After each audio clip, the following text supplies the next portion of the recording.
Now we will discuss the short questions of the chapter. So the first short question is write two characteristics of each of the following group. यानी कि जितने भी groups बताए हुए हैं उनमें से हर एक के कैरेक्टरिस्टिक्स बताने. जैसे प्रोटोजोआस के हैं तो पहला कैरेक्टर है कि वो यूनिसेलुलर है और दूसरा कैरेक्टर है कि फूड इंजेस्ट होती है एंडोसाइटोसिस से. सेकंड है डायनोफ्लैजिलेट्स. पहला कैरेक्टर है कि वो यूनिसेलुलर है यानी कि सिंगल सेल पे, और दूसरा कैरेक्टर है कि उनकी बॉडी जो है वो शेल से क्रिएट होती है जो कि इंटरलॉकिंग सेलुलोज प्लेट से क्रिएट हुआ होता है.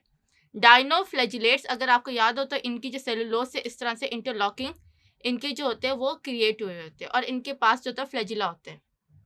फिर थर्ड है आपके पास डायटम्स.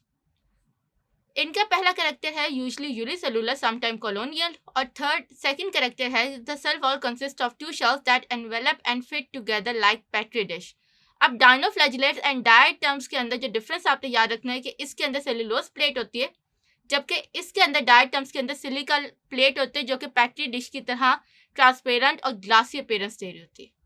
फोर्थ है हमारे पास स्लाइम मोल्ड. स्लाइम मोल्ड आपको पता है कि ये फंजाई लाइक प्रोटिस्ट के अंदर आते हैं, तो इनके अंदर जो है वो multi nucleated mass of cytoplasm, यानी इनके अंदर जो साइटोप्लाज्म होता है वो 30 सेंटीमीटर तक इस तरह से फैला हुआ होता है और वो मल्टी न्यूक्लिएटेड होता है यानी कि उसके अंदर काफ़ी सारे न्यूक्लियस जो होते हैं वो इस तरह से बिखरे हुए होते हैं.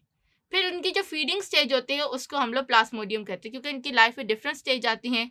एक फीडिंग स्टेज होते हैं, एक वो होते हैं जिसके अंदर ये सेल्स बनाते हैं, फिर ये स्पोर्स बनाते हैं. तो इसके अंदर जो इनकी खाने वाली स्टेज होगी जिसमें ये ग्रो करेंगे, अपने आप को जो है वो फीड करेंगे, तो वो हमारे पास प्लाज्मोडियम है. फिफ्थ है oomaisids. oomaisids अगेन ये फंजाई लाइक प्रोटिस्ट हैं, तो इनके अंदर जो पहला कैरेक्टर है वो ये है कि इनकी सेल वॉल सेलुलोज से बनती है और इनके हाइफे एसेप्टेट हैं, यानी इनके नॉर्मली जो हाइफे होते हैं उसके अंदर इस तरह से न्यूक्लियस मौजूद होते हैं और उनके दरमियान जो है वो लाइंस या सेपरेशन नहीं होती. तो इसके साथ ही हमारे शॉर्ट क्वेश्चंस कंप्लीट हो गए. In the next video we will discuss the long questions.